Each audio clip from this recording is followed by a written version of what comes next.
चलिए दोस्तों, आज बात करते हैं रशिया के प्रेसिडेंट व्लादिमीर पुतिन के बारे में। दुनिया का सबसे बड़ा पावर भले ही यूएसए हो, लेकिन दुनिया का सबसे पावरफुल आदमी व्लादिमीर पुतिन है। आज समझते हैं इसके पीछे के सारे reasons the youth speaks with Dev के इस एपिसोड में। At the stroke of the midnight hour, when the world sleeps, India will awake to life and freedom. दोस्तों, अगर पुतिन की बात की जाए तो आपको इंटरनेट पे हजार ऐसी वीडियोस मिल जाएगी, बहुत सारे डिस्कशंस मिल जाएंगे ये क्लेम करते हुए कि पुतिन एक अच्छा आदमी नहीं है और रशिया की जिम्मेदारी सही हाथों में नहीं है। लेकिन अगर पुतिन को लेके रशियंस के बीच उसकी अप्रूवल रेटिंग देखी जाए तो वो क्लोज टू 90% है। इसका ये मतलब है कि रशियंस चाहते हैं पुतिन को अपना प्रेसिडेंट बनाए रखना। और ये रेटिंग्स या ये एनालिसिस किसी रशियन एजेंसी ने नहीं किया, बल्कि CNN और Fox जैसी टॉप अमेरिकन मीडिया एजेंसीज ने ये रेटिंग दी हुई है। His approval ratings were 85%.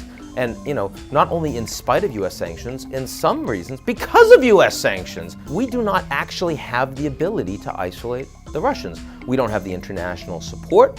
They're too big. And Putin himself is entirely too popular. And I'm not trying to say that, because Putin's a good guy. Putin is very bad man. We know this, right? But Putin has the popularity of his country behind him. इसी के साथ Putin सही समय पर powerful फैसला भी लेते हैं। इसका बेस्ट एग्जांपल है यूक्रेन का कैप्चर। जब यूक्रेन में दंगे हुए तब अमेरिकन और बाकी यूरोपियन कंट्रीज ने रशिया को साइडलाइन करने का प्लान बनाया। लेकिन इस प्लान को एग्जीक्यूट करने से पहले ही पुतिन और उसकी रशियन आर्मी ने यूक्रेन पे पहले ही कब्जा कर लिया था। पुतिन और उनका देश साइबर पावर के लिए भी फेमस है।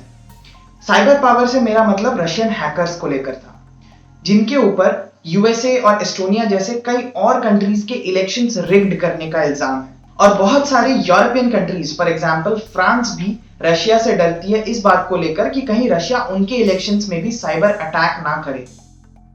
What made me so alarmed and scared and frankly angry was the apparent scope and magnitude of this breach. And frustratingly to me, I'm not at liberty to disclose most of what I know. But the fact is, the American people deserve to know, because this attack was virtually an act of war.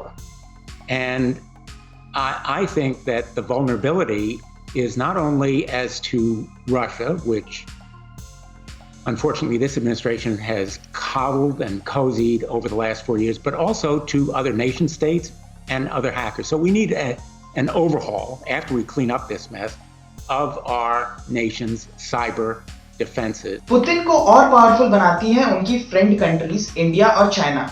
इसका best example फिर से है Ukraine crisis. जब Russia ने Ukraine को invade किया तब India और चाइना ने कुछ नहीं बोला। इवन G20 समिट में भी इंडिया और चाइना रशिया के खिलाफ चुप थे।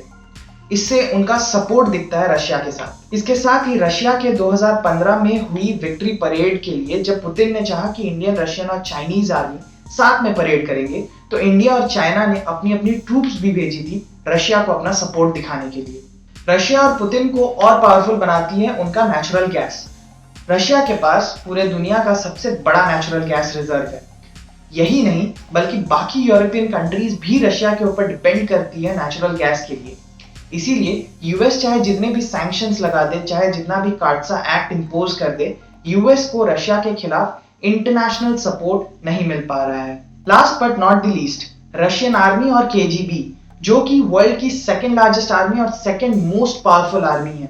इसीलिए यूएस चाहे जितना भी एंटी पुतिन स्टेटमेंट्स रिलीज कर दे, यूएस कभी भी पुतिन और रशिया के खिलाफ वॉर नहीं चाहेगी। तो दोस्तों, यही सब रीजन की वजह से पुतिन सबसे पावरफुल पर्सन बन जाता है इस पूरे प्लैनेट का। दोस्तों, रशिया और इंडिया क्लोज फ्रेंड्स हैं, तो रशिया की लीडरशिप से इंडिया को फर्क पड़ता है। इसके साथ ही यूएस और रशिया के बीच के कॉन्फ्लिक्ट से इंडिया भी अफेक्ट होती है और इसीलिए हमें इस बारे में जानना जरूरी है।